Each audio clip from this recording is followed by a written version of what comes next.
All right. Well, again, welcome. We're glad you all are with us this morning. I am Russell Jones. I'm the Region 9 Regional Program Manager. So, Heather. Yes. Hello, everyone. Welcome to the FRYSC family. My name is Heather McCarty, and I'm the Regional Program Manager for Region 2. And we're going to let Russell first start to tell you all why Infinite Campus is important, why we do it, and some of the reasons it has really helped our program continue to be around today, over 30 years later. Absolutely. So we're going to ask today, we're going to do some different things with you all today. We're going to ask you to respond to things in the chat. We're going to, maybe have some just general conversations about some things. But we do want to start with, before we ever even get into Infinite Campus, we want to start with the history of it and why we do it. So what I want you to do right now is we have a question we want you to respond to in the chat. So the way we're going to respond to questions is we're going to give you the question, and then we're going to give you a countdown. So we'll give you the question. We're going to give you a few seconds to kind of think about the question. Then we'll give you a 3, 2, 1 countdown to start seeing things pop up in the chat. So what we're going to do is the first question is, how do you feel about Infinite Campus right now? Like, how do you feel? Give me one word, how you feel about Infinite Campus. One word. And we're going to do that in 3, 2, 1. All right. So we got good, comfortable, good, confident, good, unsure, comfortable. All right. Comfortable, good, confident, learning, stable, comfortable, fine, average, good. Okay. So it seems like most of y'all are okay. That's a good thing. Here's the thing with Infinite Campus. You can't break it. Just breathe. It'll be okay. It's not going to eat you. Everything's going to be fine. But we want to talk about why we do it. Okay. The reason why we do Infinite Campus. Our biggest success, the reason, as Heather said, we've been here for over 30 years. In 1990, Kentucky established the Kentucky Education Reform Act, or KERA. Some of you may remember that. Some of you probably were not born yet when that happened. But remember, this did happen many years ago. As we had this big reform act across Kentucky. One of the things that came out of that were the Family Resource Youth Service Centers. We are the only thing still intact today that was written in the exact same form that it was in 1990. So we're the only thing that's still, there are pieces still here. There are pieces that are still floating around, but we're the only thing that is still intact in its entirety. And one of the reasons for that is the amount of data that we're able to give, the amount of information that we're able to give the legislators, the amount of things that we're able to do for them. And that is our biggest success, is that we are able to generate that data. Now, where does that data come from? When you talk facts and figures and numbers, where that information comes from is it comes directly from Infinite Campus. Like, it comes directly from here. So that's why it's so important for us to have the information. Our goal at the division level is to provide consistent and verifiable data. Every intervention needs to be tied to a student or family serving in your school. So let's look at those two things, consistent and verifiable. We want consistency. We want the same thing in Pikeville as we get in Paducah, the same thing in Covington and Corbin, Lexington and Louisville. We want those same pieces of information to mean the same things. So with that, we have a document for you. We have a document that is it's on the website. It's on the forms and documents page of the website. It is down in the bottom under the additional information over on the right. It is the field. It actually is called, it on the website. It says data dictionary, but it's not the data dictionary. It's actually the field definitions. So what it does is it takes all of those interventions, it takes all of those things that you can do in an individual intervention, all those things you can pick from a group program, and it describes those and it tells you what goes there. Heather has actually put that in the chat for you. She's linked that there in the chat. So if you want to just kind of, we can look at it.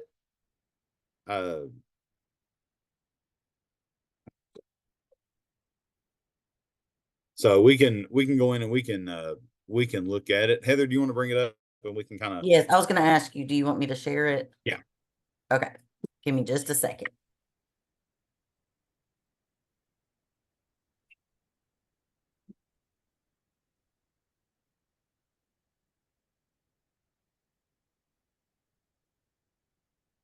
So as we're pulling it up, this is going to be the consistency piece of it. This will show you kind of what we have. Can you see that, Russell? It's there it goes. Okay, perfect. So if you want to just scroll down, Heather, to like just any of them, it really doesn't matter. We just want to kind of go through one of them. Yeah, all right, right there is fine. Like, see, so up here, if you look at the things, it tells you here's the different, or this is who it's for, all that. Scrolling down more. This is yeah. We're going to be going over that stuff. Yeah. Okay. On down right here. Okay. So here are some things. So this is the thing you can pick on Infinite Campus. It's kindergarten readiness. This is the description of what that would be. And then if you look in some of the other ones, it gives you some things like shoes, frequently requested edition. So just, to make it separate from clothing. So that's why it's there. So if something is kind of questionable, it'll give you things, parent employment specific to parents, soft skills training. Soft skills are personal attributes that enhance an individual's interactions, job performance, career prospects, those type of things. So that's kind of what that document is. It's incredibly valuable. Again, so we're all speaking the same thing. So that we're all speaking the same thing. And it gives us the same information for group programs as well. It gives us the same information that we have for all of those little things you can pick from to be a group. Like here's some for if you look at academic support, family literacy. So here's what it is, and then FRYSC supported accelerated reading program, child group that receives imagination library. That's a couple of examples of what would go there. So, that's a document that you're going to have that is going to be beneficial for you. But it also, that helps with consistency. But we also want to look at the verifiable piece. Verifiable is something that you can go in at a moment's notice. You can go in and you can see all the services that you've provided for a student or for a family. You can go in and quickly look at those and find out what you need. Why is that important? Because you're going to be asked. There are times your DPP is going to ask. There are times, I know truancy is a big issue across the state right now. I know with the new legislation that was passed, there's going to be a lot of things that a lot of DPPs are going to ask for certain information about services provided. This is an easy way to be able to do it. This is an easy way to be able to have verifiable data that you can show this is what we did and the day we did it. So that's why it's so important to keep Infinite Campus and to keep it up instead of having to flip back through log books and total things. You can just go directly to a student and see all of the information. And we'll look at that a little later when we get into Infinite Campus itself, when we actually start looking at it again. So when we look at Infinite Campus, it's important to remember that we are counting interventions and not people. So when we look, we're generally counting the things we do, not necessarily the people we serve. Now, your state report will actually give you both of those, and we'll look at that again later as well. But know that most of the time we're counting interventions. So an intervention is when you do something for someone, not necessarily just the people that you work with. Okay. One student can have multiple interventions that is associated with them during a single visit. So you will hear us today as we talk through things. You will hear us today talk about referrals. You'll hear us talk about activity. You'll hear us talk about interventions. You're going to hear us talk about all these different things, and just know all those terms mean the exact same thing. An intervention, a referral, it's all the same thing. It's just kind of what we're doing. It's the process of what we're doing. It's just some people call it different things, and that's okay. We're not going to get hung up on language today. We're not going to get hung up on those kind of things. We're going to actually just focus on the work and not necessarily the how we describe it. So with that, we are going to now look at Infinite Campus itself. But before we do, we need to have another question, because you all are new, and whether you've known it or not, Infinite Campus is getting ready to change. And we are actually looking at that change now. There is what we call an old view and a new view. How many people have used the view? Let's see, let me pull it up. In the chat, have you used the view? That looks like the one I'm getting ready to show you.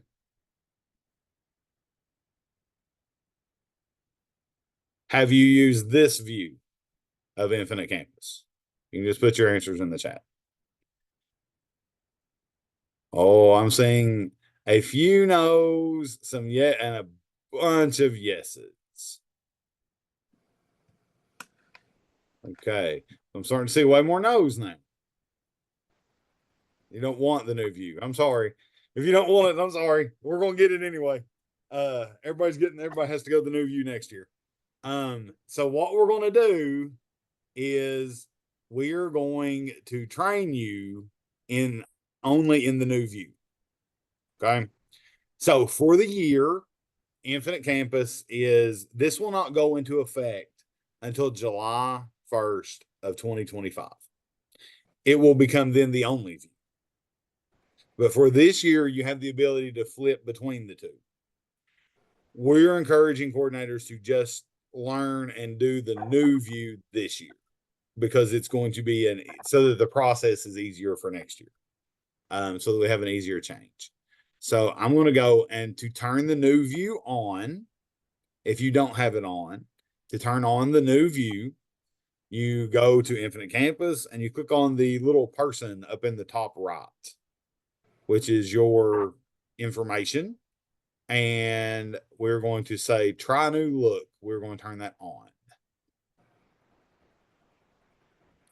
And when you turn the new look on, it looks like this. This is the beginning of the new view. And feel free to practice with Russell if you have your Infinite Campus pulled up. And anything that you see on Russell's screen for Infinite Campus is fake data. So whatever you see is not real students. It's not a real school. It's just kind of scrambled fake data. Yep. So what they do is they take information from certain districts across the state and they splice it all together, and you can't do anything with any of the information. Like none of it is verifiable for anything. But as we look, there's some key things some key words that you all probably need to know that we're going to refer to. Number one is the waffle. So if you look up in the upper right beside the person, there's something called the waffle that's up here. It gives you some information where you can actually go in there and search for anything about Infinite Campus that you ever want to search for. Like it'll give you all the information that you ever wanted about Infinite Campus. But the big one that we're going to search for is the hamburger. So you got to click on the hamburger. That's always the first thing that you do. The hamburger is the three little lines over here, which it kind of looks like a hamburger. So you click on that, and that brings up your menu, which is here. Now, you can't do anything in the new view unless you unless you have, search for a student yet. Like it will give you nothing. I think, let's see if I can try this here. You'll get that message. If you click on one of the tools, if you click on one of the things, you're going to get this message first. So before you click on anything, you need to, find a student if you're going to go look for things. And finding a student, you just on the little eyeglass that's up there. It comes up and here is, just where you search for students' names. But when we go into look at the menu, all of these options are things that you can do. Okay. And a lot of people like looking at the lists this way. So if you open student information, it brings up this big list of things that is on here. Brings up all these things, including us. So if you go all the way down to where it says state programs, you can find FRYSC. You find our tab, which is under here. So that's one way you can view this.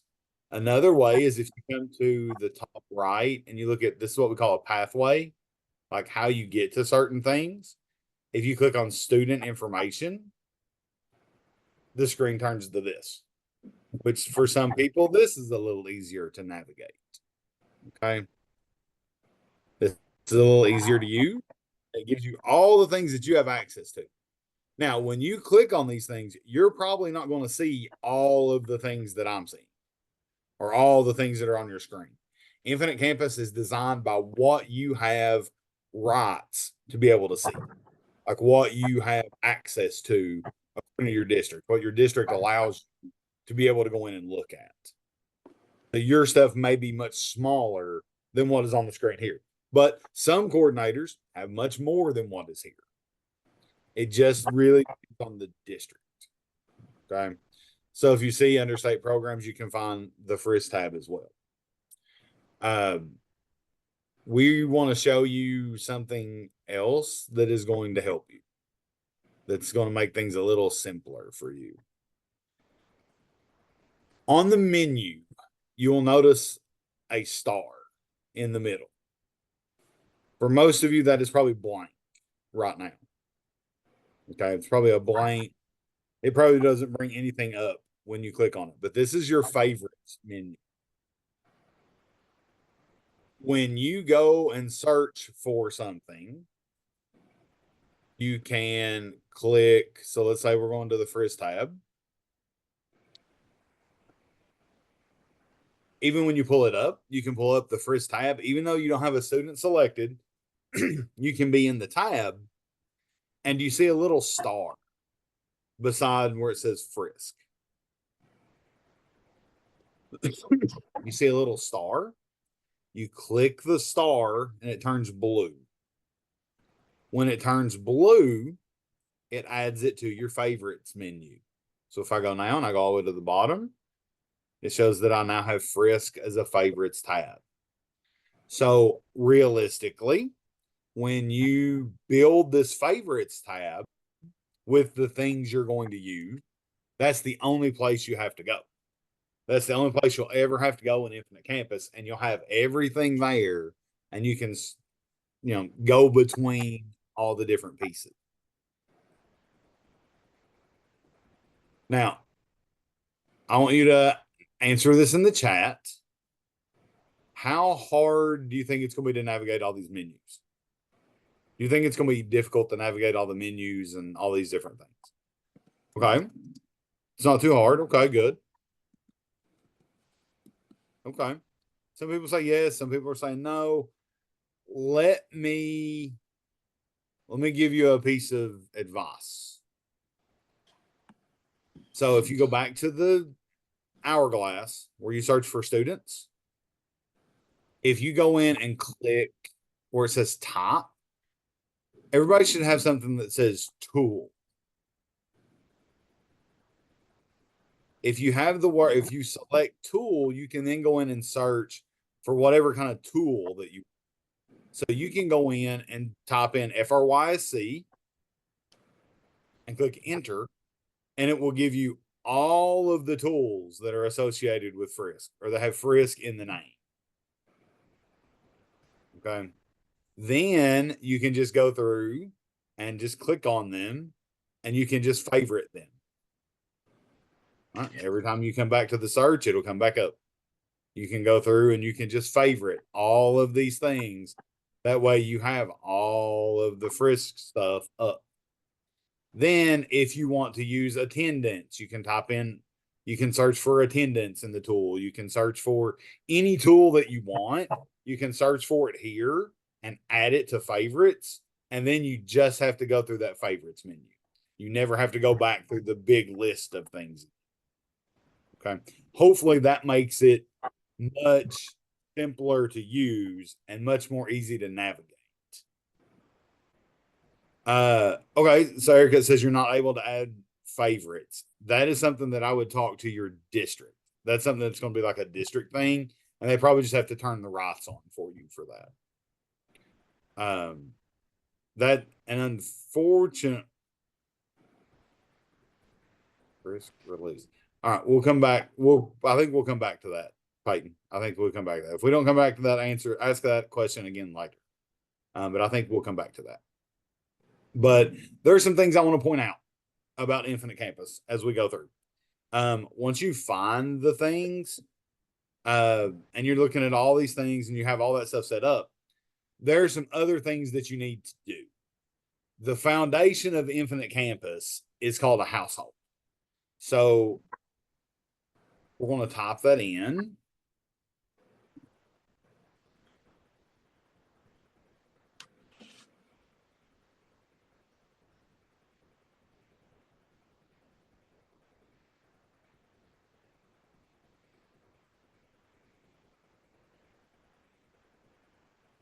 This is how you actually get into looking at the stuff. So here's a student that we pulled up. This is her household that it brings up. What it does is it brings up all of the people that are connected with this student. Okay. Brings up a household and who is connected with them.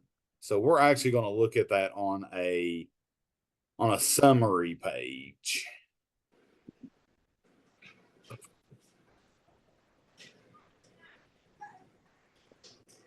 So it would help if I got to the right school. So anyway, we look at it here and we look at to get to a school, you got to make sure. So this is a good teaching point because I've messed it up.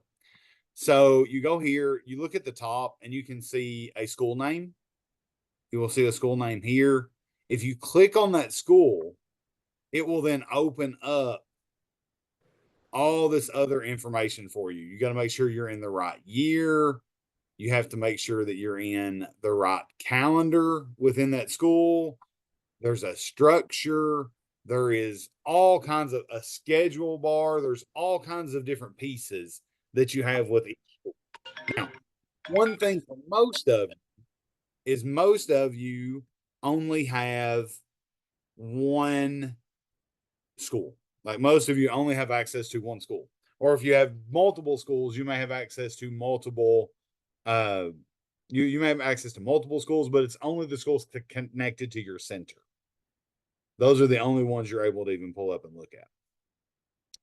So looking through it, know that you can go through here and look at different things. Now, I do have a situation in my region where I have a coordinator who when they've set up their Infinite Campus, they have each grade set up as an individual school. So as an individual schedule. So if they enter something, they have to enter it like 4 times when they do a group program. But that's a different thing. But to find kids, you got to make sure that you have it in the right area. So we're going to pull this up and we'll come back and we'll find us a different student here.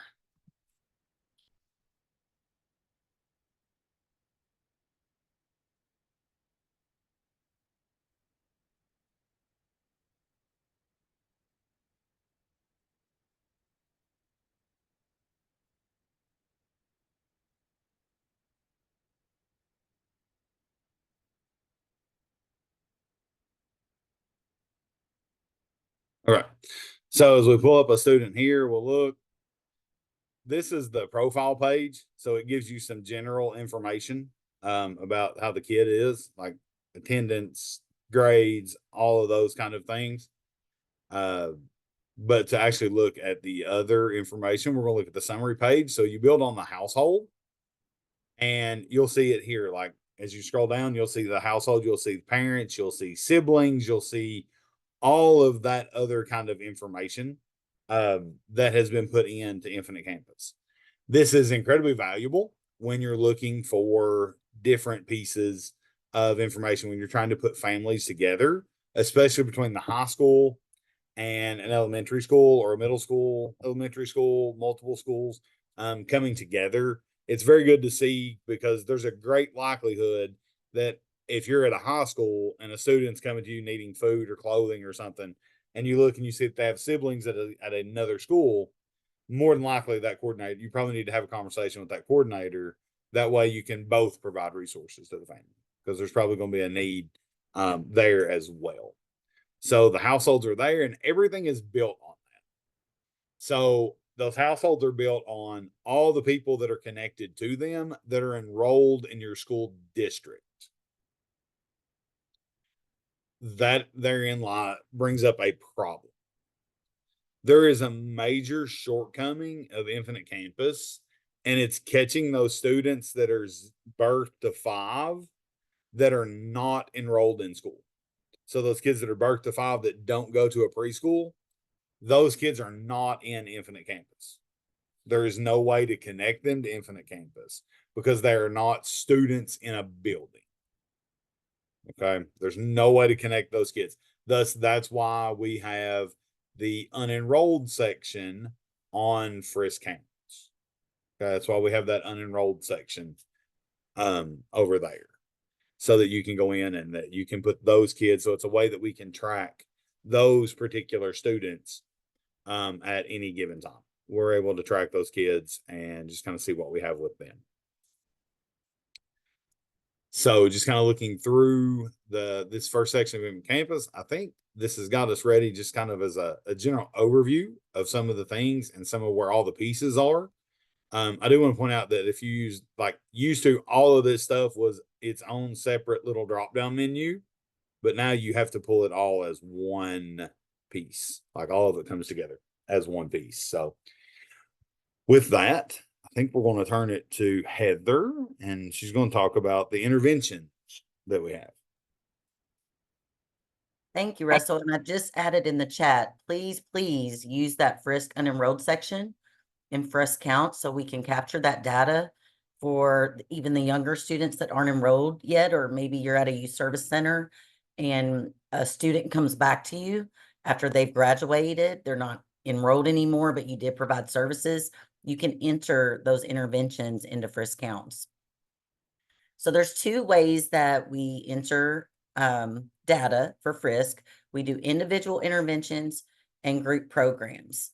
So if you have entered a group program so far this school year, do you mind to put that in the chat, either yes or no?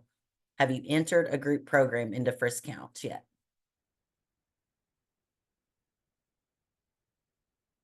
Oh, okay. I see a lot of yeses. Some no's, don't know how. Okay, so it looks like we're about 50-50. Okay. Well, first we're going to do an individual intervention for Blade Abner on Russell's screen. So he is going to go to the FRYSC tab for this student. He's on the summary right now, but he's going to go back to his favorites and click on the FRYSC tab. And now you're at the screen where you can add an individual intervention. And I'm sure a lot of you have probably already done this. We are going to walk through one just so if you have questions about any of the sections on the individual intervention. So we're going to add an individual intervention for Blade. So you're going to click on add intervention and we're going to scroll down and you're just going to make sure you're on the correct school year, make sure you're in the right school. You're going to provide the date of that intervention and then put in your end date as well. And you're going to select student. If the parent was involved, for example, if the parent called you to request something for this student, or you did talk to the parent about this student, then you're going to click parent. If not, if maybe you help this student throughout the school day, the parent doesn't need to be called, then you would not click parent. Then you're going to click referred by. So was this student referred by the teacher, the principal? Was it a self-referral? Maybe you had the referral yourself. You're going to click where the student or the parent was referred from. And then next to that, so this one was referred by the teacher. And then we're going to go over to our mode of intervention, and you can click as many of these as you want. So if the teacher called you about it, you had to call the parent, you're going to click telephone. The student actually came into your office and you serviced them. You're going to put in office, and then you find out later, you know, this situation with this child, I really probably need to do a home visit to go and talk to the parent. You would click home visit. So you can click just one of those, or you can click however many mode of interventions that you had with that child. And then underneath, yes, was it, if you didn't have any of these, you're not going to click any of these. If it wasn't due to a behavior issue, if the parent or guardian was contacted, you can click that or not. And then the result of the GAIN SS screening, and I'm sorry, Russell, I always forget about this. Is that the special ed or something different? Behavior? Now, the GAIN SS is something that most people don't use anymore. It was Okay. a suicide prevention thing that happened in Jefferson County years ago. Okay, so just forget that box. You're not ever going to need it. Then the referral location where you had to refer this child or this family, you have two places that you can do that, because a lot of times you do refer families to more than one agency. So let's see what options we have to refer. We're going to refer them to a church organization, you know, for food services. And then we're also going to refer them to a pediatrician or a doctor for some health services that the child needed to get ready for school. And everyone's referrals on your screen in your district are going to look different, because, you know, there's different agencies in Eastern Kentucky than Western Kentucky. And if you have an agency that your district is using a lot, you can actually reach out to your school district Infinite Campus personnel, and they can add that referral agency on this list for you. So if there's something that you don't see on there that you would like to see, then just ask that person and they can add it on there for you. And a lot of people, we have different agencies, they're called different names, and so they can personalize it for your district.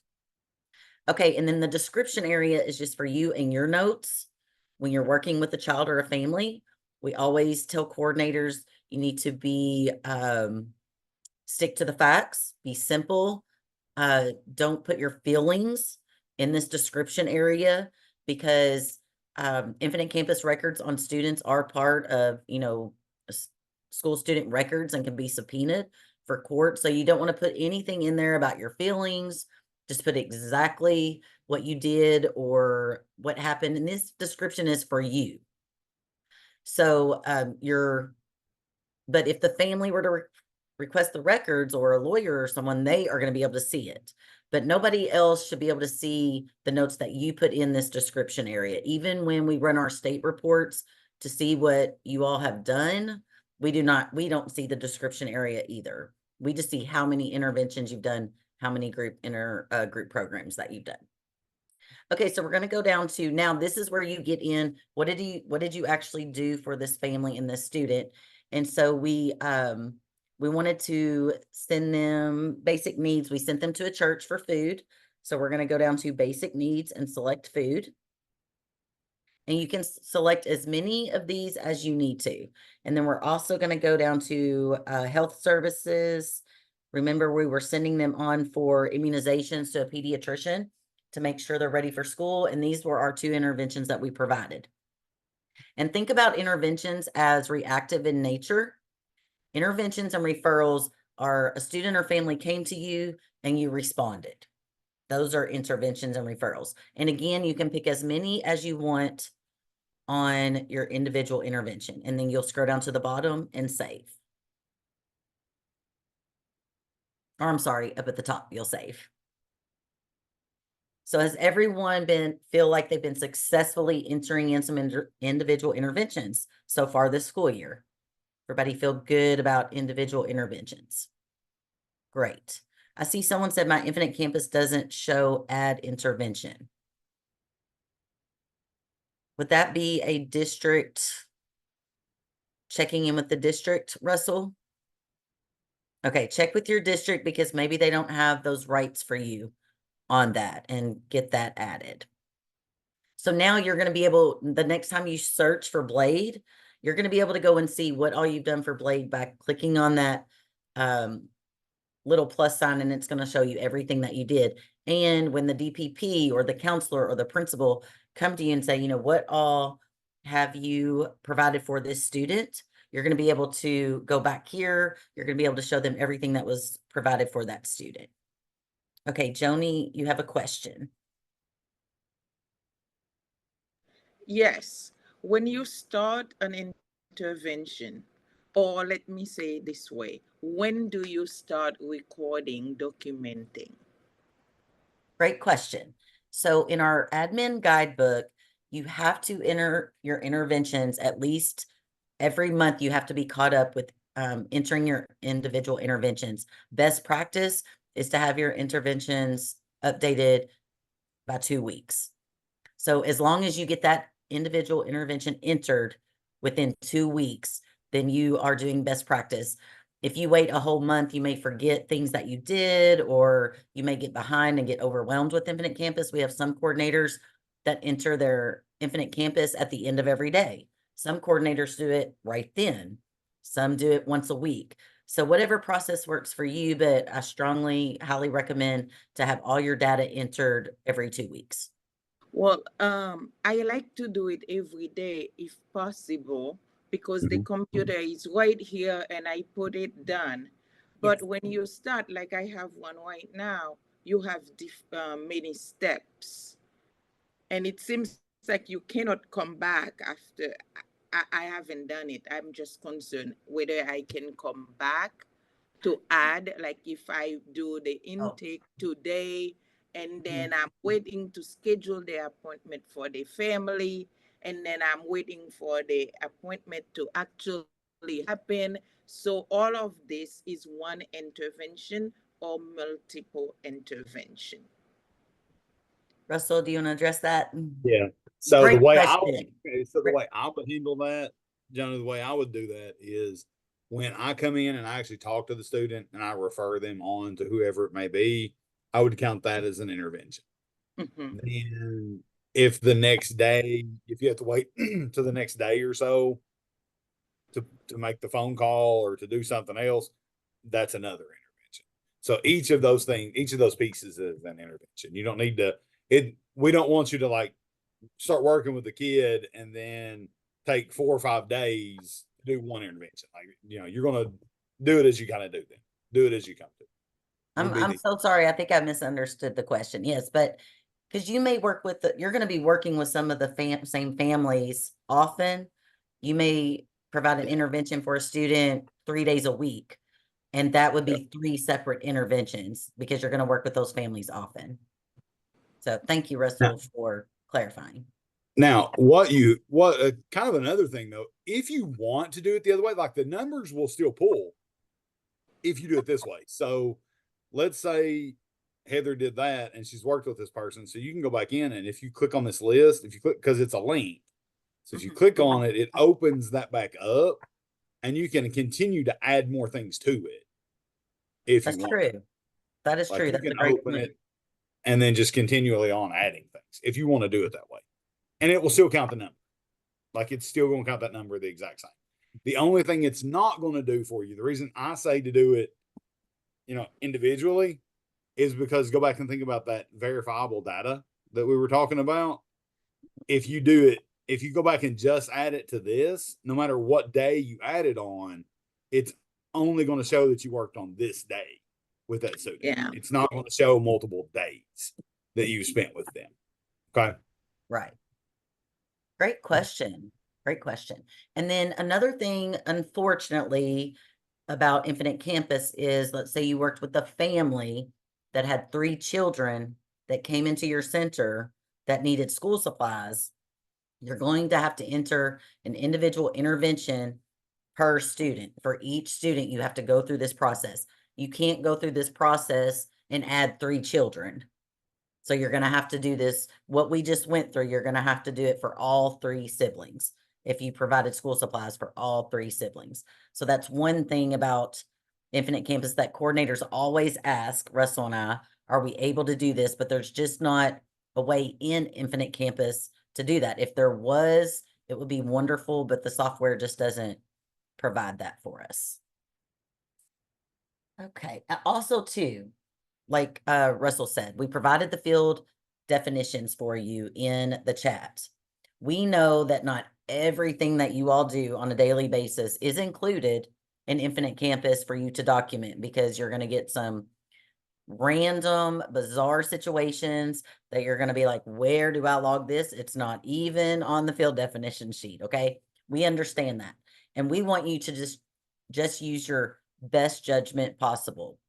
For example, we know that coordinators give out backpacks a lot. I don't think backpack is an option under the categories. So you can just pick school supplies, and then in your description, you can put provided backpack. So just use your best judgment when you are choosing what interventions that you're doing if it's not available. Your best judgment is okay.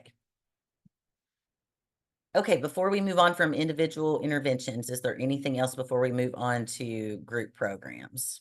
Okay, one more question.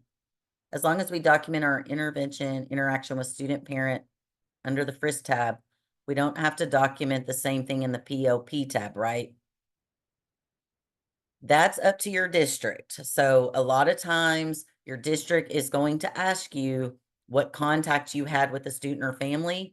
So you may have to document twice. Some admin get confused when I tell them I have my own tab. Yes, you have your own tab, but the PLP tab is a more district focused tab where they want to see how much contact you've had with the family. Like, for example, in our district, our tab was called something different. It was called the contact log. And our district wanted to know anytime a home visit or phone call was made for attendance.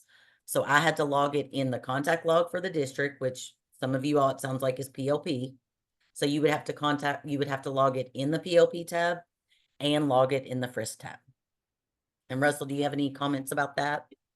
Yeah, looking at it, the one thing I would caution, or not caution, I mean, if the district says do it, you work for your district, so you need to do it. You need to put it in there. Now, you can't just put it there. I had some people a couple years ago that were just putting, anytime they did a home visit, they were just putting it in the flags tab or in the POP tab. They were just putting it there and not putting it in the FRYSC tab. If you put it just in the other tab, it never gets counted, all right, toward your state report, because the two things don't communicate with each other. And if you put it in the FRYSC tab, because not very many people can see your FRYSC tab because it's so confidential. So yeah, that's so now when you're entering things into the POP tab, there's a description in that one as well. You don't describe it as in detail. You can just say contact with parent made, issue resolved, or contact with parent, issue still ongoing, things like that. And then you can say more information in FRYSC tab. And if whoever is reading that needs that information, then they can come to you and get it from you. But it's not out there for everybody in the district to see. Okay. And I would clarify with your admin, because I don't think that your admin is wanting you to put in the PLP tab that you're providing food every Friday, or that you provided a change of clothes. I think they're wanting it more for behavior, attendance, grades. Now, I could be wrong, but I would just double check with your admin. They're probably just wanting to know if you contacted a parent about attendance or did a home visit, or, for something a little bit more serious. I don't think they're going to want you putting your every single day smaller interventions that you're doing in the PLP tab. Do you think so, Russell? That's just my thoughts, and that's just from my own experience. Okay, Tanya said you're right. Okay, that's how it works for you too. Okay. We had another good question. When I call for attendance, oh, no, I'm sorry. If a parent has 3 children, do you count parent contact for only 1? I used to click the parent every time, but yeah, I would count it for all of them. That's what I thought. Okay. It's still verifiable because you talk to the parent for that student. Mm-hmm. And Russell's going to show you here in a little bit on your state report, we talk about duplicated and unduplicated. So actually Infinite Campus will pull the data correctly. So yes, you would click parent if you talked to that parent for 3 different students. Okay, want to make sure we addressed all that before we go to group programs. All right, we're going to go to group programs now. Hopefully some of that was helpful for you and you learned something from that. So I know some of you are probably better at Infinite Campus than Russell and I. So a lot of times coordinators teach us stuff. Okay, so now we're going to go to group interventions, and Russell's going to go to his favorites. And he's got FRYSC group program setup. And remember, you can go to tools and you can click FRYSC, and that's going to come up as a tab for you. And so you want to go ahead and favorite it. So now it's favorited. All you have to do is go to your favorites tab, and you're going to be able to pull up the group program setup. So first things first, we're going to set up a program. And also, I'll probably use the word activity program, same thing. And you want to think about your group programs as pre-planned. So these aren't reactive in nature. These are planned activities that your center is going to be doing. And so you're going to click on your program title. We're going to set up our group program. And some of you all will notice that you've been in the old view and the new view. The only thing that's really changed is the pathway on how you get there. Once you get to the group program setup, it looks exactly the same as the old view. So once you get that pathway down, you're going to be fine. So your program title is, you are helping with vision screenings. The school's asked you to help coordinate the vision screenings for certain grade levels in your school. So we're going to put vision screenings, and we're going to go down to, and another thing I'd like to add on the program title, please be specific and make sure that someone who is reading this report knows what you're talking about. So if you put, I don't know, Wildcat Club, we don't know what Wildcat Club is. It could be a running club, it could be a reading club, it could be a boys to men club. So if you put Wildcat Club, over to the side, also put boys group or something so the reader can understand what you're documenting. And so the program category Russell picked is health vision screening, because you are going to help the school coordinate that. The program is for students only, and the time frame is actually during the school day. And we're going to put our start date and end date.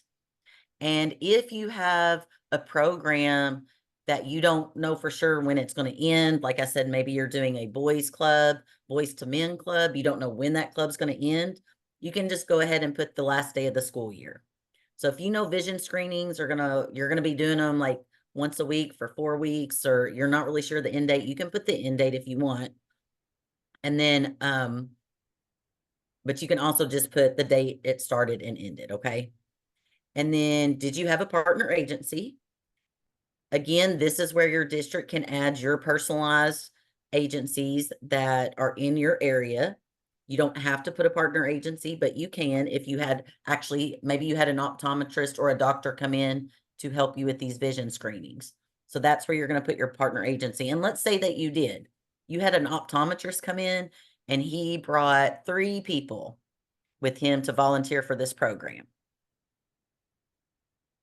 All right. And so this was a 1-day event. You got your vision screenings done for the whole day in the school. It was a 1-day event, but it did last all day. Like you worked on this for 8 hours. So we're going to put 8 hours. And then we had 4 volunteers that came in and did this program for you. And then 4 times 8 is 32. So that's your total volunteer hours. And then your comments are where you can put notes. But let me explain why the volunteer hours, program hours are so important. At the end of this school year, you will be entering in your in-kind documentation, your donations, which include volunteer time, things that people bring in. And at the end of the year, a lot of coordinators can get overwhelmed with the in-kind and trying to get it all together. As long as you're keeping up on this, that's easy to do. At the end of the year, you can run a program and you can see, oh, I have 50 volunteer hours I need to count on my in-kind. You're going to be able to keep up with that number for your in-kind documentation, which means donation of time, anything like that.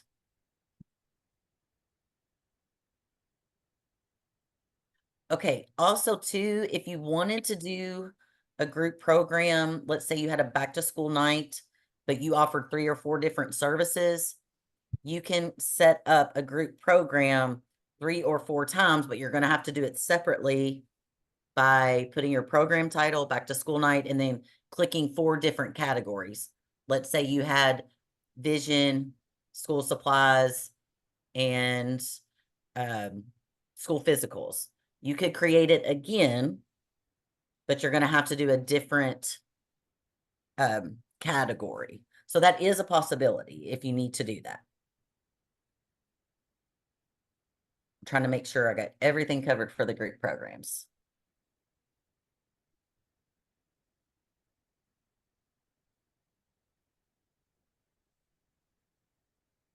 So as Heather was kind of talking about that, if you're talking about, so most people do like the back to school event, and you'll have like a sign-in sheet for everybody that came to back to school event.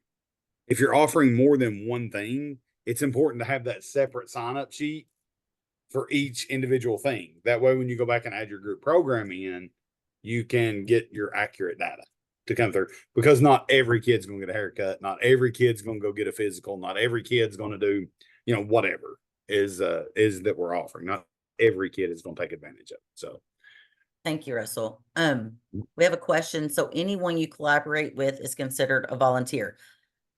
That depends if you're collaborating. Let's say the nurse at your school that you work with is getting paid and she works in the building, but you're collaborating with her and she's helping you at the back to school night. She would not be considered a volunteer. It would be someone that's coming in from an outside agency. And then another question, do you not have to put what children attended the group? That's what we're going to get to next. Okay, so Russell, if you'll go back to the vision screening group and just hit save. Okay, we're going to hit save. And now we're going to go add our students to this group. So, and we're going to talk about this at NCO, but summertime is a great time to go in here and create your group programs for the year. Then you can go back in and add your groups. So now we're going to go in and add our groups, or I'm sorry, add our students. And I believe it's called the FRYSC Query Wizard group participation. And so it's been a long time since I've been a coordinator, and I'm not sure of the laws, but I think it's like a certain couple grades have to be vision screened, like 2nd and 4th or something like that. So we're going to add those students to the vision screenings. You're going to go to the select FRYSC group program. You'll see that you created your vision screenings. And he's going to click on that one. It already has the date for you. And we're working in a high school today. Like this is I'm sorry. The test site's a high school. So what you just pick one. Okay. We're just pretending. So the law says, we're making this up, that all 9th graders have to be vision screened. So Russell's just going to click on 9th grade. If you're in an FRC, you're going to see zeros. And you're also going to see like 98, 99s. The 98, 99s are preschool. Zeros are kindergarten, 1st, 2nd, 3rd, 4th, those type of things. And so we pick 9th grade, and then Russell's going to hit run, and it's going to connect all the 9th grade students. And 218 students are connected to that program now.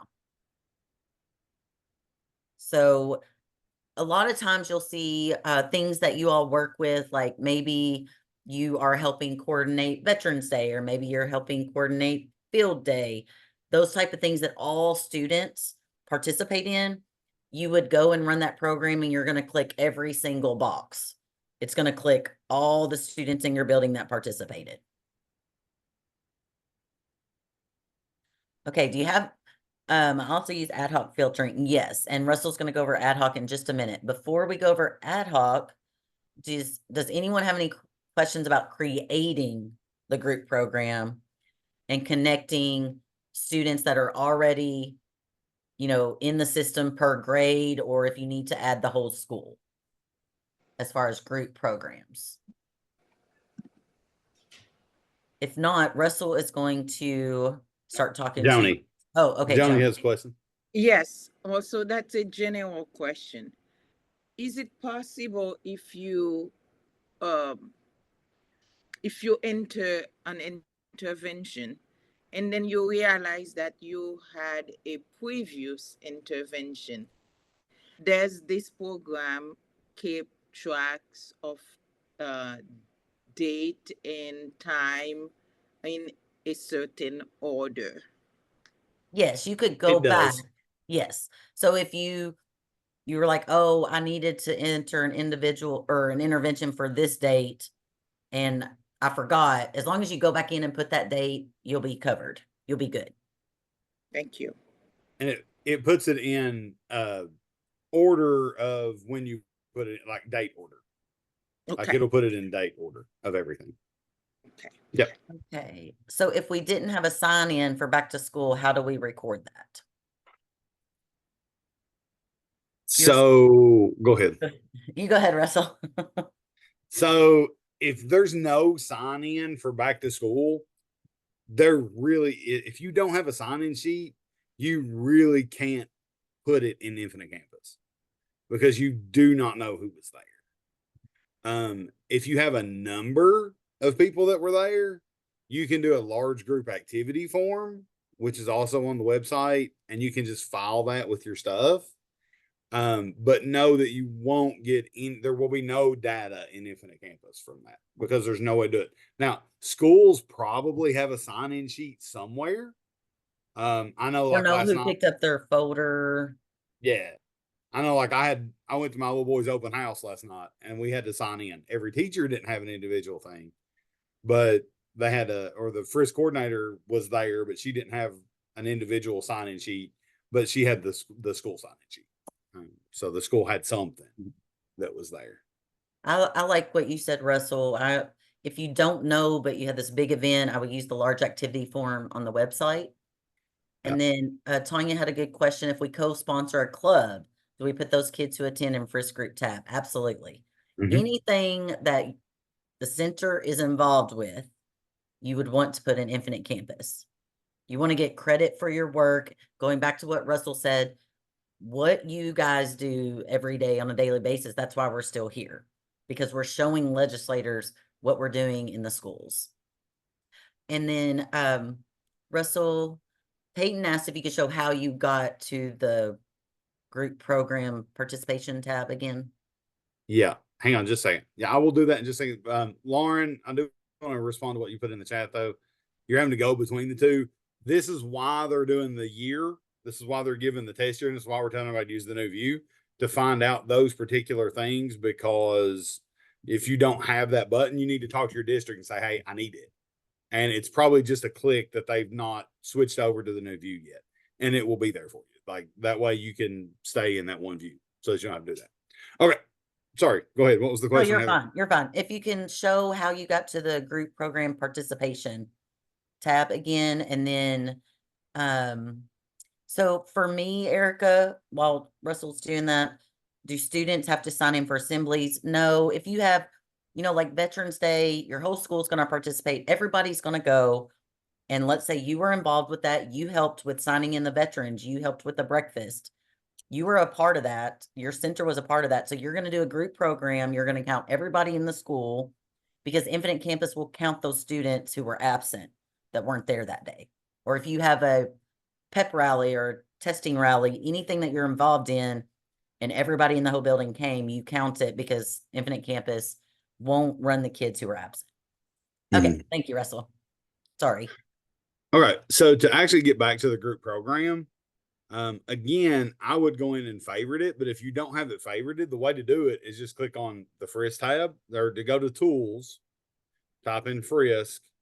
Then the two things you need is you need the group program setup and the group program participation wizard.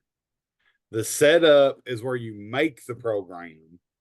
The participation wizard is where you link the kids. Okay. Does that answer your question? If not, you may have to come up with Yeah, I think I need to get access to them. Okay. You probably do. And again, that's another reason why we're having people do this now, so that we can work out all the stuff and not everybody freaking out in January of next year or in July of next year when it goes live and nobody has what they need.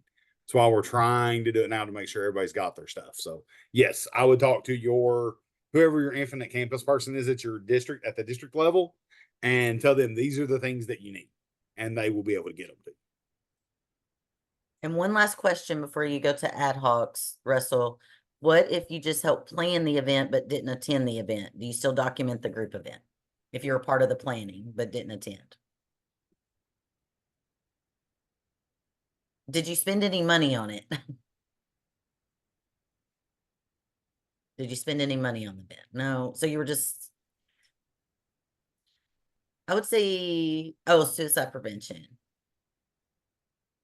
Man, that's a hard question. That's a hard question.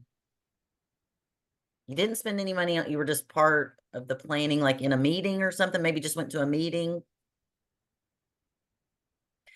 Yeah, that's going to be, I would say no.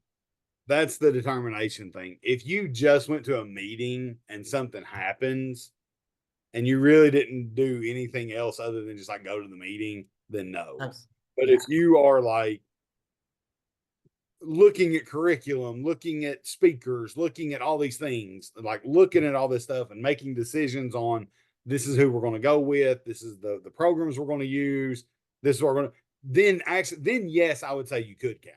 Mm-hmm. But if it's simply just going to a meeting and saying, yeah, I think that's good, or no, I don't think that's good, or something, then probably not. Then it's more of a school initiative. Yeah. But if you're actually helping to truly plan the event and truly help execute the event, even if you didn't go, and you truly help execute the event, then you can. By executing that, you spent money on it, you did something else. You worked on something on the back end of it or something. But great question. Great question. There's another way to look at that too, though. Is it written into your CPP? Because if it's written into your action components that this is your role in it and that has been approved, then yes, you can count.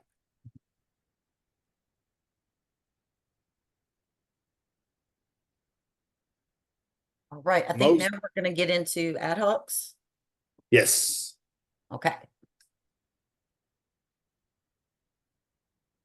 All right. So this is just another way to look at adding students to group programs. Okay, so we're going to go in, and when you're looking for something, what it is called the filter designer.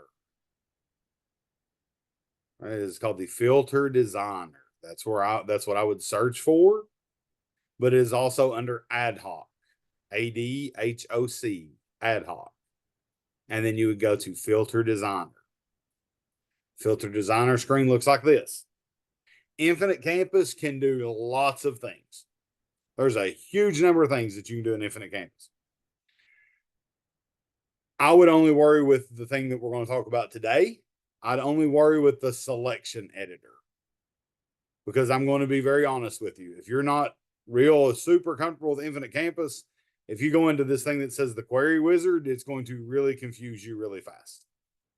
Okay, it's a lot.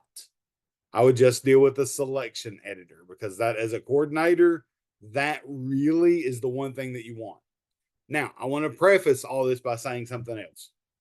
Some districts do not allow coordinators to have access to creating ad hoc groups, to have this filter designer, unless you do certain trainings. I'm almost 95% sure that Jefferson County is one of those. So if anybody on here is from JCPS, then they're probably going to require additional training before you're able to access this. Okay. So what we're going to do is we're going to create an ad hoc. So we're going to go in, we're going to say, we're going to do a selection editor, and we're going to say it's for student. Always select student. Don't select census or staff. Always select student, because all of our information is going to be student driven. So once you select those two things, you just click create. Then you have to title it. You have to give it a name. So we're going to say that it is, we're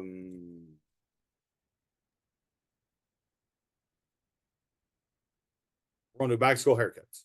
That's going to be what we did. You can do a short description.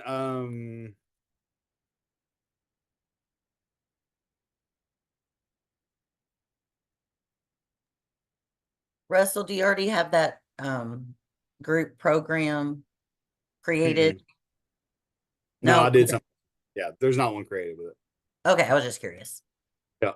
So you can do short description. Now, some of you all are the short description does not contain very many words. You only get 140 characters in the short description, right? Not a lot of stuff, which is great for me because I don't like to type a lot of information. I don't want to type a lot of things, but some of y'all are a little more wordy, and you like a lot of stuff. So if you click where it says long description, if you click that little box, it brings up a bigger box that you can put 1,000 characters in. So it gives you a little more room to type if you need it. You don't have to do that, but it's there. Now, what I'm going to suggest also, kind of what Heather said, make this specific so that you know especially like for this one, so you would know the year. Okay. So you put the year, because eventually you're going to have all kinds of things populate in your ad hocs, and you're going to need to know which one you want. Okay, so you got to make them very specific. So once you fill in that information at the top, you'll come down, and to move students in, you can go through your list of kids. And let's say this student got a haircut. You highlight their name and click the over button. This student got a haircut. This student got a haircut. And they're arranged alphabetically by grade. So if you see these are freshmen, then you go down, here's some sophomores. Down, we find the juniors. Okay. And then seniors all the way then all the way through. Now, that can get very time consuming to like scroll up and down the list trying to find kids. So if you go and you look in here and where it says quick search, you can click in the box where it says name, and you can just start typing a letter. And the more letters you type, the fewer kids it shows. So then you can go back and let's type.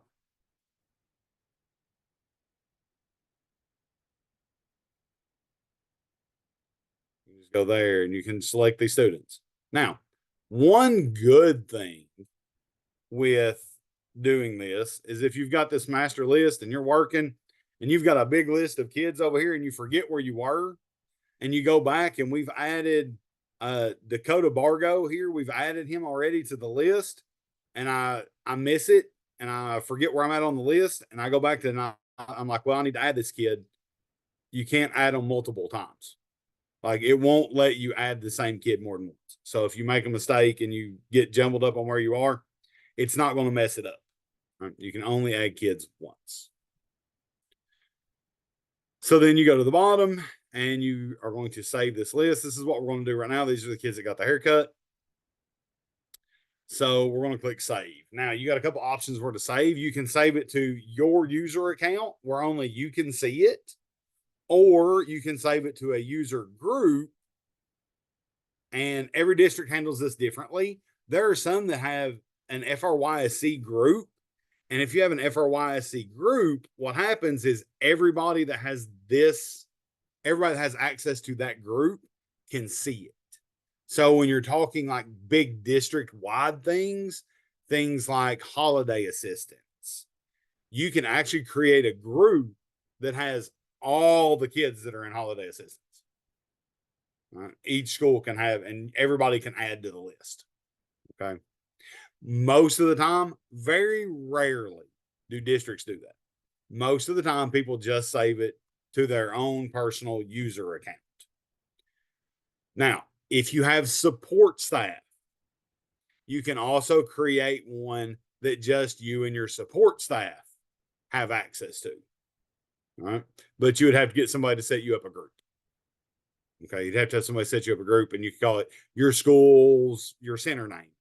And then you and your support staff would both have access to the same list, which would make things much simpler. That way, not just one person's in charge of updating the list. Like both of you can share the responsibility.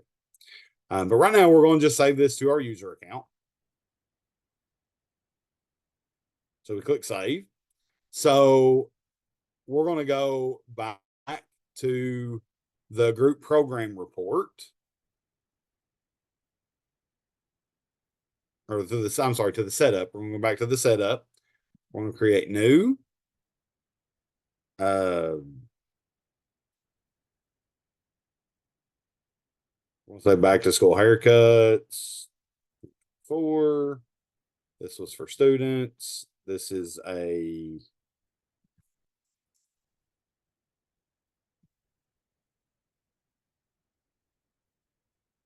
let's see.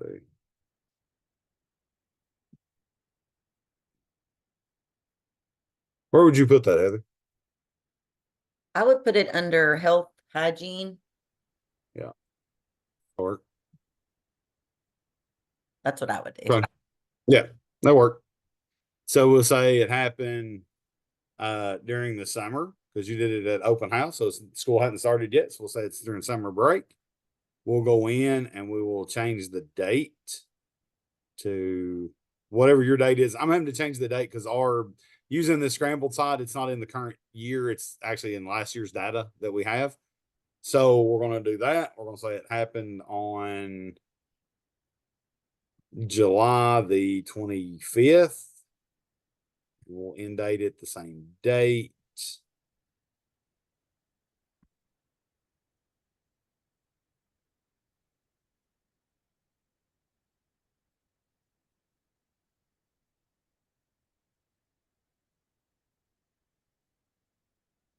And we had our person that came and helped us was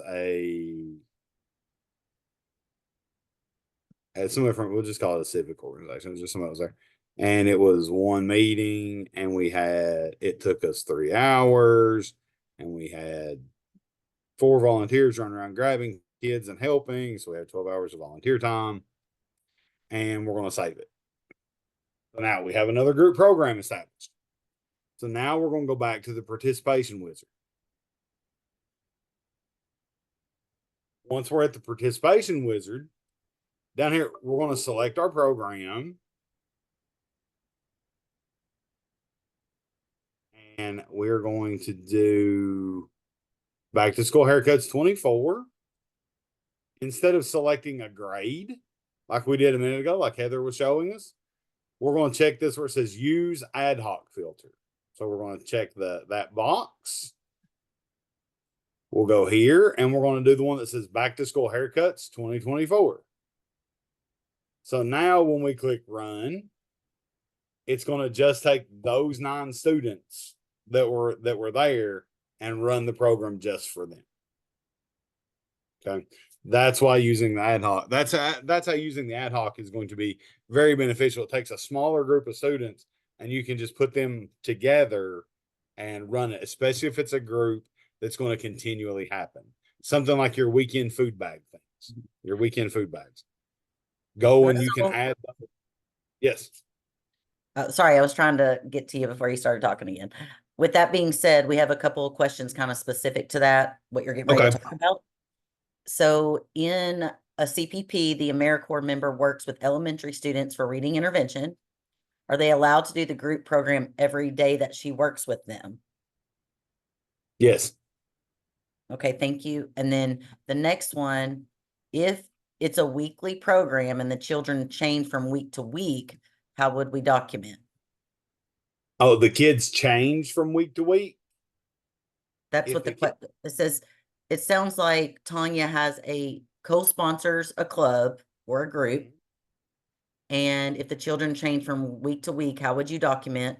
I think I would have a sign-in sheet because maybe you're having a reading club after school, but different kids come each week. Then you would create the program for that week and include those kids that came with the sign-in sheet. So you have two options. Okay. One, it depends, and each option would be, to me, is determined by when you're doing it, like, or how many kids are involved. One, if it's a large number of students, I would create a new ad hoc every week and connect them together. You don't have to create the group, and then you can create the group program and go in and connect the students to it. Okay, every week. Yes. And remember, Infinite Campus knows when students are absent. So like Russell was Mhm. talking about with the weekend food program, that you run that program on Fridays, you've already created your ad hoc. So it's only going to take you a couple minutes to run it. If a student's absent that day, it's not going to count that kid participated. Now, so going back to the other one. So if you have a group that changes every week, but let's say it's 10 students, let me show you a different way to add a group program. Okay. So we're going to use one that we've already created. So we're going to go back and we're going back to the FRYSC tab. Okay. Let's say this student was involved in one of the programs we've already started. You can go from the individual student page and you can add a group program by, instead of clicking add intervention, you can add a group program and find the one that you want and select it. And then it'll bring it up and you can save it. Okay. That would be easier. If you're working with a group of about 10 kids, it probably would be easier to do it that way than it would be to create a group program and go make an ad hoc. Okay. That would probably be a little simpler. Now, the bigger the group gets, the harder that becomes. Mm-hmm. Okay. The bigger the group gets, the harder that is. That's why it's easier just to make the group program or to make the ad hoc to go with the group program. And we also have a hand up, Javonda. I think he just hit my question. My question was going to be, is the ad hoc necessary or after the group? Because I have a group that changes bi-weekly. We have an A group and a B group. After I get that sign-in sheet, am I able to just go in to the individual students and add in that group intervention instead of doing an ad hoc and flipping back and forth? But he just said yes, that seems a little more simple for me. It's like a group of 20, 25. So I don't mind doing that versus the ad hoc. I just didn't know if the ad hoc was necessary, like the group adding the group intervention. It just helps to group the names together, correct? It just makes it faster. Okay. It just makes it faster because instead of, so once you create, if you got a group that's like repeating continuously the same group, kind of like what Heather said, like those weekend food bag kids, it's not going to change much. Like that list is not going to change much. So you can go in, like if you add kids, you can edit it and do those things. But that one makes more sense because you're probably talking 30, 40, 50 kids. I mean, it just, it's time consuming to individually go into each one of them. But if you're going to do if you just got a small group, it's not going to take you quite as long, and it's easy just to go in and run it the way you said. There, you don't have to use the ad hoc filter. So, all right, Joni. Yes. Now today you're talking about you counting interventions, not people. And I want to check on something that I'm doing, if it is correct. Okay. For the food, weekend food, we call it snack pack here. I created a group and I say, for instance, like fall. And so I put all the students that I have. If I have new students, I just add, because I have like 200 students enrolled in that program. Okay. So doing that every week is a lot. So that's why. Go ahead. That's why. That's what. So like that group, that is definitely one I would set up as an ad hoc I would set that up with that filter designer and put that group of kids in there. That way you're on it. That way, once you get that group set up, you can go in and just create a new group program every week. And you can just link those two together and run it. And you're not having to go to all 200 kids' pages and add them on there.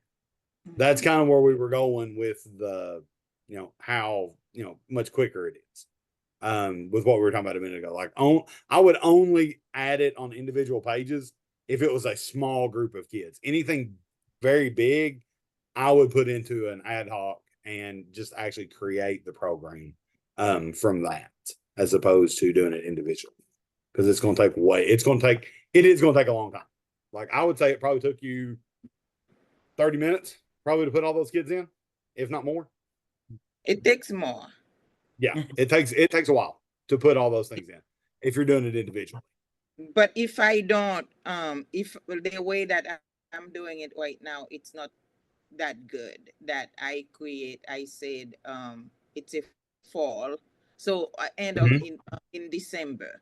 So I put all the kids that I have here in that program because we have kids that leave the school and get enrolled in another school. We have kids that come in later. So I put it until December and I put all of those students. So we serve this group of kids from September to December. Is it too, is the timing not set up well, or what can happen? What if I keep it? So here's what I would do. I would go and do snack pack September through December 2024. Then let's just, for time's sake, let's do it this way. Like I'm going to select all these students. All right. That's what I was going to suggest, Russell. Like, yeah, if it's a like large, all these students are here.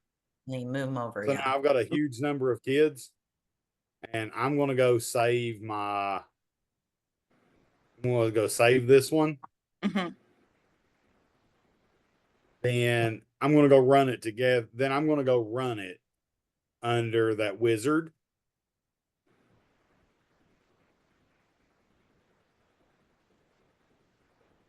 Oh, I got to create the program first. Hold on.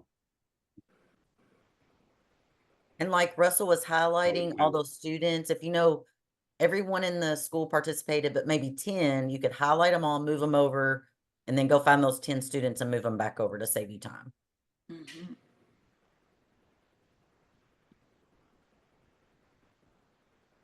Then there's actually a program category for that.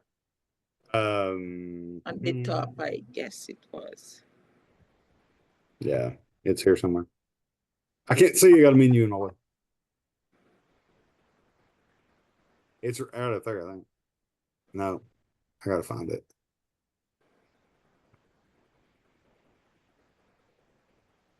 Right. Hell, it'd be a backpack program. That's what it's called there. You do it here during school. You got to date it. Again, I gotta go to last year. Let's say it was on the 15th. Here.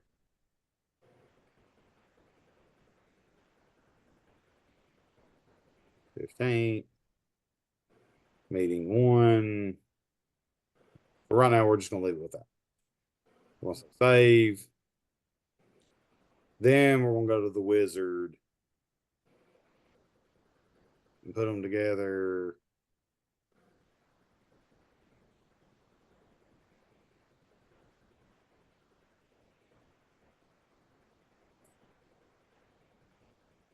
I just did 86 students in like 2 minutes by putting it all together. Okay. That's why using that ad hoc reporting is so much more beneficial for us than doing it individually every time. It's so much faster. It just doesn't count intervention per week, but save a lot of time. Yeah. Okay. Yeah. Thank so you. you would just have to do that. So you would have to do that every week, and then it would count. You would have to just do that every week. But what you would have to do is you don't have to create the ad hoc every week. You would just create that group program piece every week, which just takes a minute to do. And then you come back here and run it to the same ad hoc. Okay. Thank you. You are welcome. All right. Heather, any other questions? Yes. Yes. I've been trying to answer some and waiting for you as well. And honestly, I can't remember what I used to do. The weekend food bags, we deliver them on Friday. For our time frame, do we choose during school or weekend since the food is for the weekend? I can't remember. I always chose during school because you're Me actually too. doing intervention during school, even though it's for something else. Okay. You're doing it during school. Okay, that's what I was gonna say, but I was like, I just want to double check with you. And then Lauren asked a question. I asked her to go to her, let me get back up to it. So with the weekend food bag, and if a student is absent and you run it, they're automatically removed. You know, the student left the school. Will the center get credit for that student while they were in school? Should. Yep, So they should. I told her to go back to the student's profile page, the FRYSC tab, and see just if check. it's showing the group programs for when they were in school, just to check. But I thought the answer was yes, but I thought, want to double check. And then I'm sure everyone saw in the chat, what if a student is absent on Friday, but you deliver the food to the house? I said I would go and do that as an individual intervention and count that as a home visit, since you actually deliver the food to the house, because they won't run with the group program. Yeah. Now, there is another option with that as well. Please share. So let's say that, let's see, let me get back to the kid here. Hang on. So let's say that Blade is part of our group. Okay. And we just ran our first snack pack for the week, and he's not on it because he wasn't here on Friday, but it's Monday. Okay. And the kid comes and is like, hey, do I still have my bag? Or you picked him up on Thursday and the kid's like, hey, I'm not going to be here tomorrow. Can I go ahead and have my bag? Okay. Because when you run your group program, it's not going to run them because they're absent. That's where you can come in and do the add group program and put the kid in the group program and save it. And now they're going to show up in the group program. Even though they wasn't there, you can override it by going in and individually adding them into it. Okay. That doesn't happen often, but it does come up. Like, that is something that comes up. Okay, I think we are caught up on questions in the chat. Okay. Do we have any more questions on ad hoc? And the more you work in it, the better you're going to become at it. But like Russell said, I would be specific with your titles, because after you're a coordinator for 5-10 years, you're going to have many ad hocs. So include those school years. But we're going to move on to, Russell's going to show you how to run your state reports, your group program reports, unless we have any other ad hoc questions. And now, these are the reports that you're going to be using quite often. Yes. So now I do want to say this for you, because we're using the scrambled site. Things get a little confusing sometimes as to where things are for us as well. So what you're going to do when you go look at your state report, you will just have access probably to, you will find your school, or you will find your center and link it to your school or schools over here. Now, obviously these things don't match up. So I'm really and truthfully, I am not 100% sure which ones go with which one. I think we have it right, but if it pops up with zeros, we'll know why. We've got the wrong school. So what we're going to do is, once you selected your center and your schools, you'll go down to where it says generate extract. All this other stuff we're not going to worry about right now. When you click generate extract, it will give you a PDF.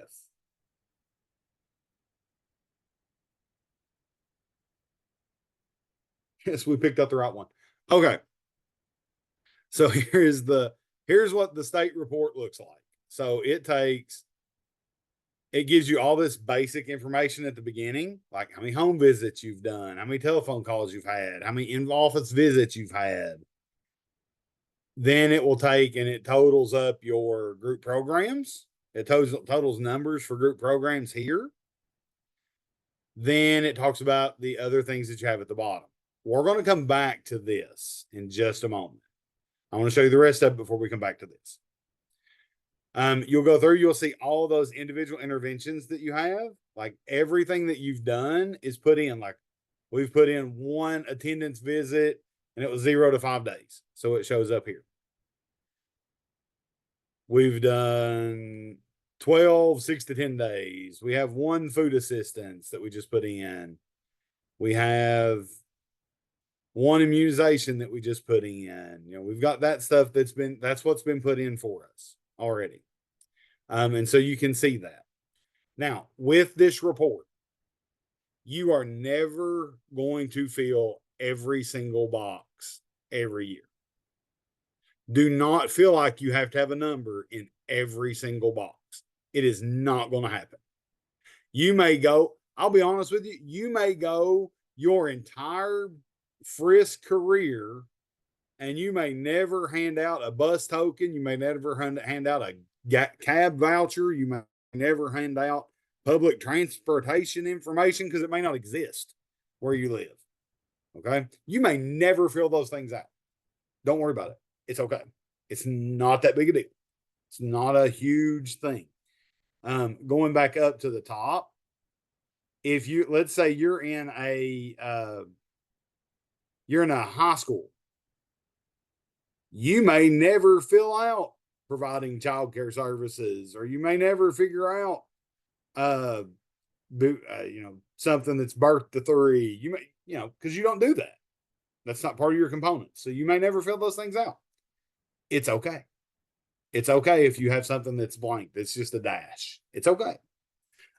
If everything is just a dash, then we have a problem.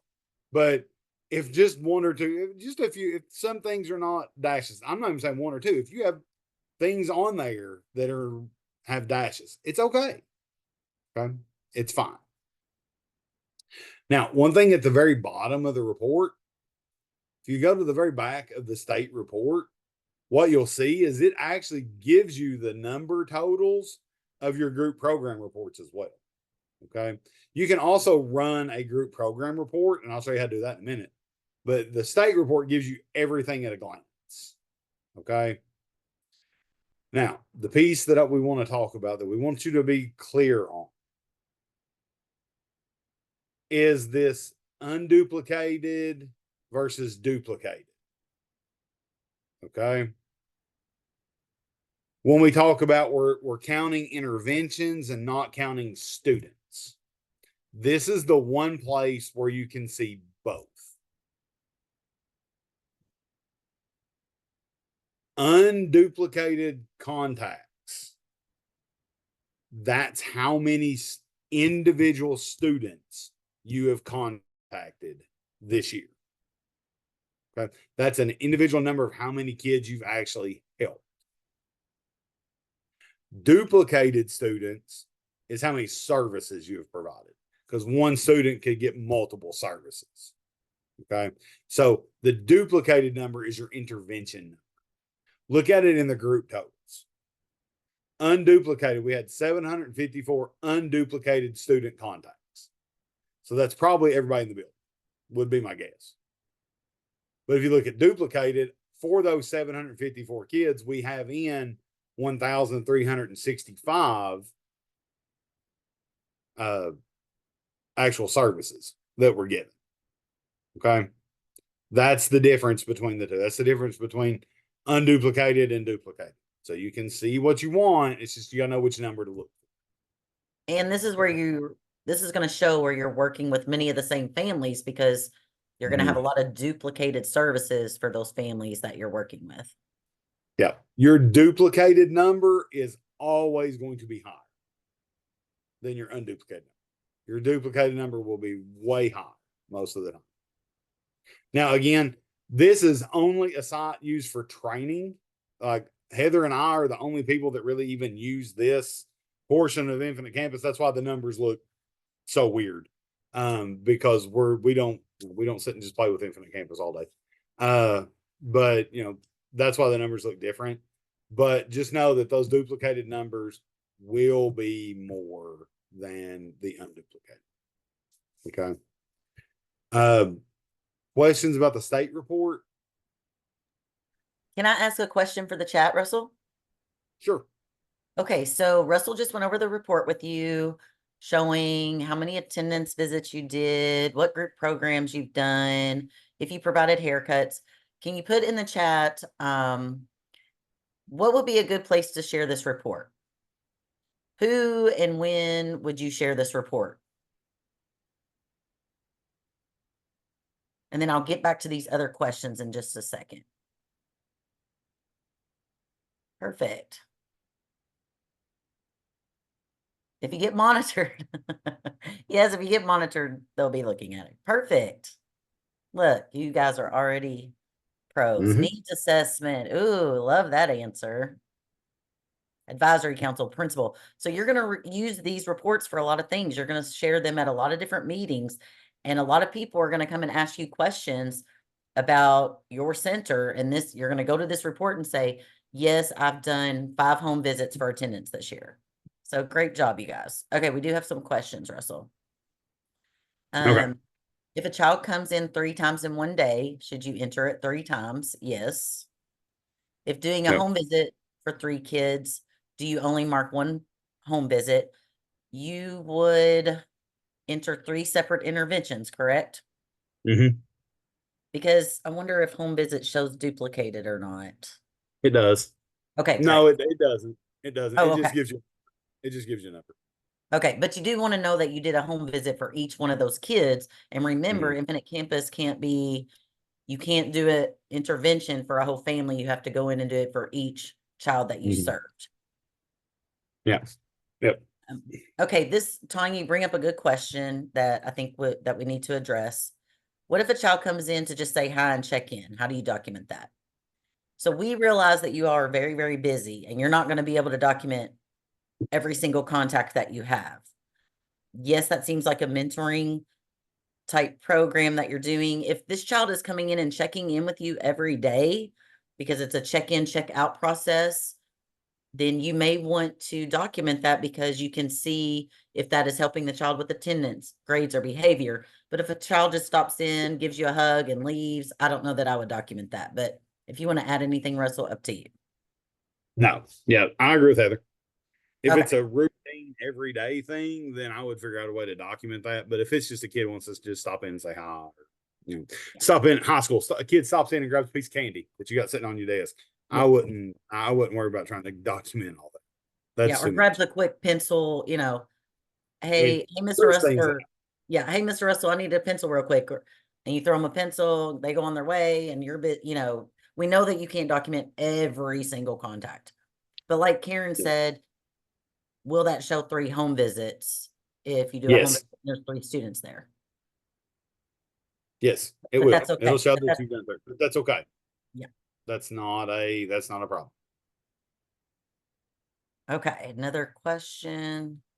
Is there any reason a specific group program wouldn't show when you're trying to add that group program to an individual student?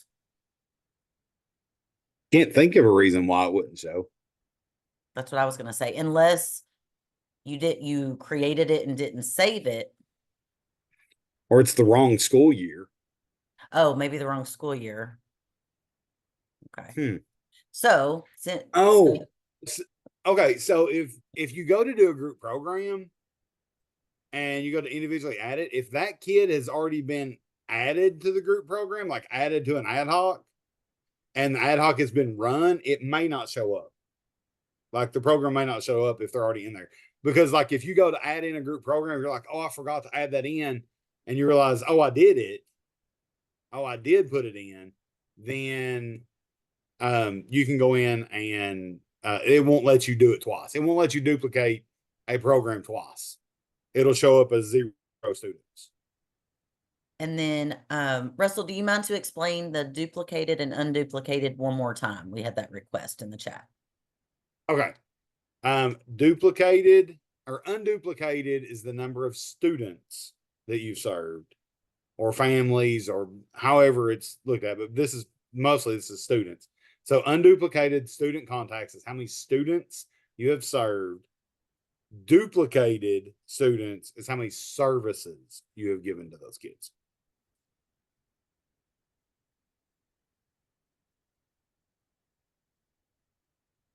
Is there any questions that we've missed in the chat? I've been trying to keep up with those if anybody has any.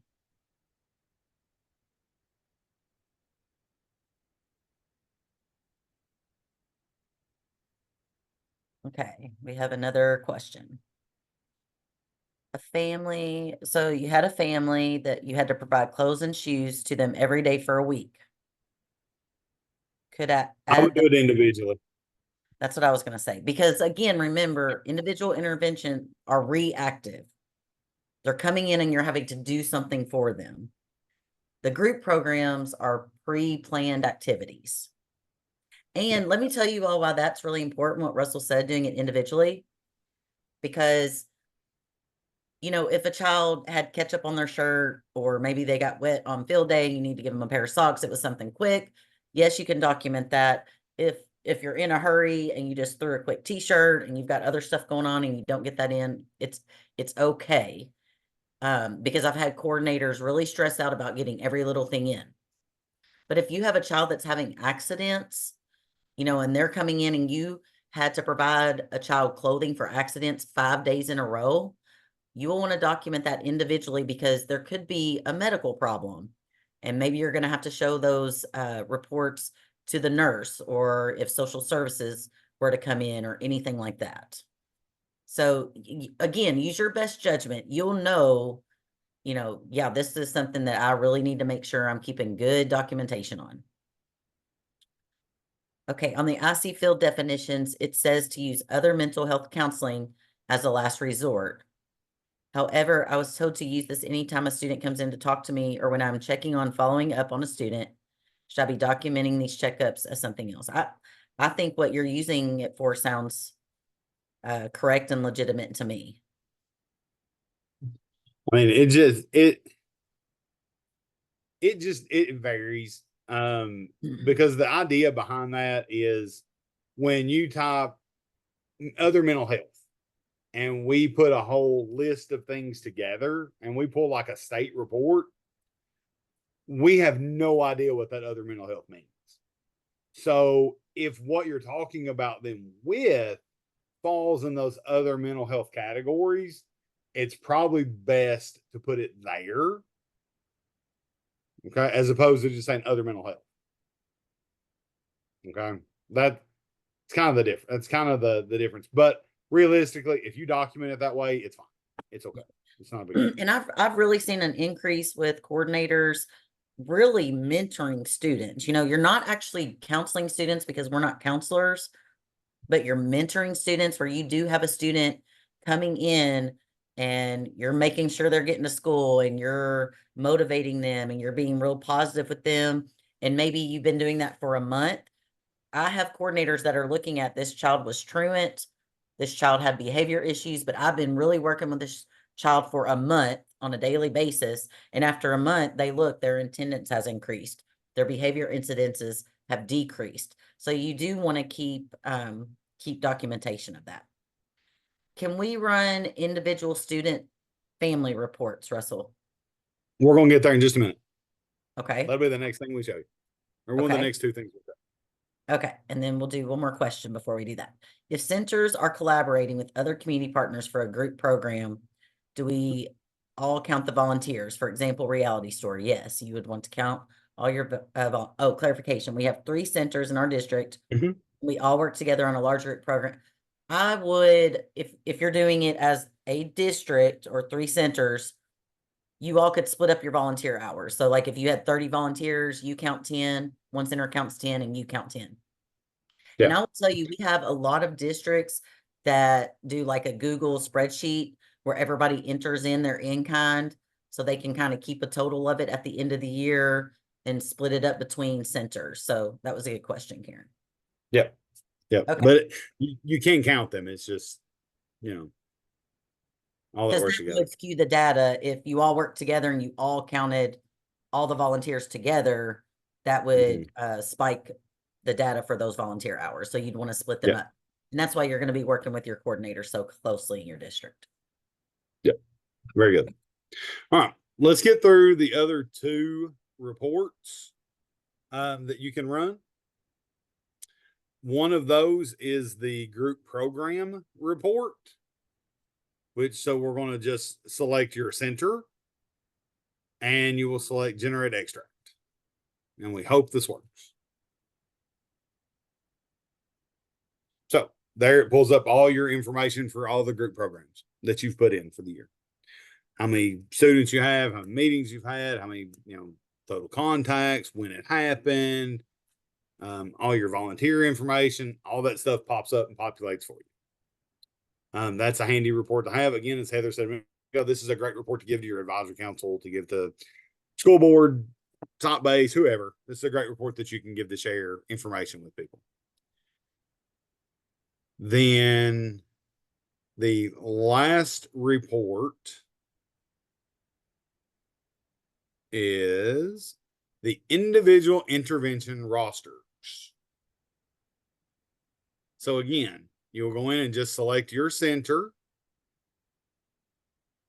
and you'll go to the bottom. You have to scroll down, go to the bottom, and you generate extract. What this does is it takes all of those individual interventions. So this is going to get to the question that you had a minute ago, like a student, like you can actually run it by student. You can't run it by student, but you can run it by intervention. So this will take those any individual intervention that you have run for the year. It will give it to you, and it'll tell you what students you worked with, how many students you worked with, all of those things. And it goes through every intervention that you have. Okay. So like these are all the kids that you've talked about attendance with for the year. Like these are all the 6 to 10 days absent kids that you've worked with. Now, if you scroll down and you keep going, like these are all the kids that we've worked with food assistance. These are the kids that we worked with immunizations. It'll give you the list. It gives you an actual list of all the kids that you've actually worked with. Okay.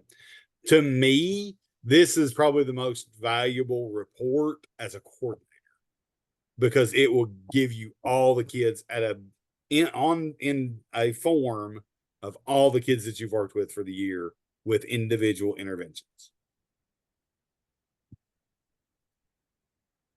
Okay. Questions about those two? Bethany had a really good question. Do we need access to all these reports? And I said, yes, that's in the admin guidebook, that you need access to your FRYSC report and group program report. And if you have any trouble getting access to what is required in the admin guidebook, you can reach out to your RPM. Yes. Now, and I see, Eric, you're talking about the pathway.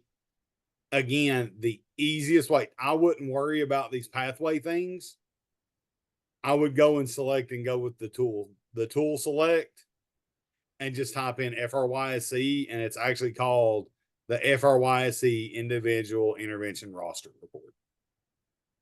That's the easiest way to get there. Now, we can go through the pathway, and it's under reporting, Kentucky State reporting. So it's actually under this, which is also where ad hoc reporting is. Okay, there's the filter designer. There's the group program report, the individual intervention rosters, and the state report. They're all over here. So then you can just click that, and that'll take you to it. But it's all under the reporting menu. But again, I would go in and I would search the tool, and I would favorite all these things. That way you can just go back to them when you need to, and that you're not having to scramble around and try to figure out pathways all the time. We have about 7 minutes left, and I see, oh, Bethany, is there any other reports we need access to? No, not that I know of. Like, Yeah. those are the only ones that are required for us to have. Those are the 3 that you're going to use the most. There are multiple reports you can run in Infinite Campus, but those are the ones that you really need access to. And there's a lot of things that you can get from your school secretary. Mm-hmm. For example, if you want a copy of class rosters, you want any of that type of things, you can go to your school secretary, and they have a lot of different ways to run many different reports with information, and you can go to them. What about the FRYSC non-eligibility report? The district doesn't Only if you have access to the FRYSC. And that's only if your district will allow you access to that report. A lot of times like I said, you can get reports from different folks in your building if you don't have access to it. Oh, you just don't know how to run it. I'm not sure how to run the frame report. I didn't have access to the frame, so I have no idea how to run that. A couple things before we end today. At NCO next week, we're going to have an open lab, correct, Russell? For Infinite Yes. Campus? Okay. On Oh, Wednesday morning, of NCO, we're going to do we're going to do the open lab, and we're going to do it from 7:30 to 8:30. And what we want to do is, if you have Infinite Campus questions, if you want to like bring stuff with you and enter it in, and Heather and I will be there to answer questions or to do anything like that you need help with. We just want to make sure that you're comfortable putting things into Infinite Campus. If you can say right now, I'm good, I don't need that, I know how to do it, you don't have to come to the open lab. If it's something that you want, feel free to come. Heather and I'll be there, and we'll get you hooked up with whatever it is that you need. yeah. We don't want to do, the reason we don't do this session live at Infinite Campus is if we ask all y'all to bring laptops, we'd crash the hotel's network. So that's why we're just doing an open lab where it's not everybody. Yeah. And just bring your laptop. And if you want help and practice creating group programs or creating ad hocs, then Russell and I'll be there to help you. And then I also put the link in the chat to our FRYSC training hub. We have lots of wonderful resources on there. I see Quentin, he's pointing, smiling. We have a lot of resources on there for Infinite Campus. So if you're like me, maybe you need to go back and watch this video again to walk you through it. We have videos on how to walk you through entering in your information that are just a few minutes long. You can go back and access those resources for Infinite Campus. And we have lots of our old Wednesday webinars on there that you can watch different topics on. So if I were you as a new coordinator, I would favorite the training hub on my bookmarks so that you can refer to it often. Sorry. We have a few more minutes if anybody has any last minute Infinite Campus questions.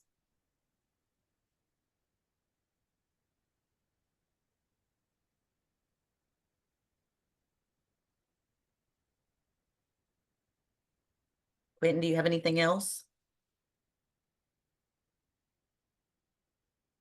No, I don't think so. I'll kind of touch base on a couple things as far as NCO goes, but I will stop the recording to do that.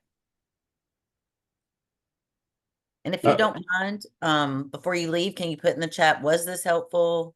Is there anything else Russell and I could have done to make this better? Did you learn something new? Just anything to give us some feedback, please. Well, hang on. So there is a question in the chat. It says, does it make a difference if you put an end date on an individual intervention? Yes, it probably won't. It won't pull the information. If you don't pull an end date, even though it's not required, if you don't put an end date on it, it won't pull the information. Right. We've never understood why it's not required, but it isn't. So, but you have to put it in to be able to get the information to come back out onto like the state report.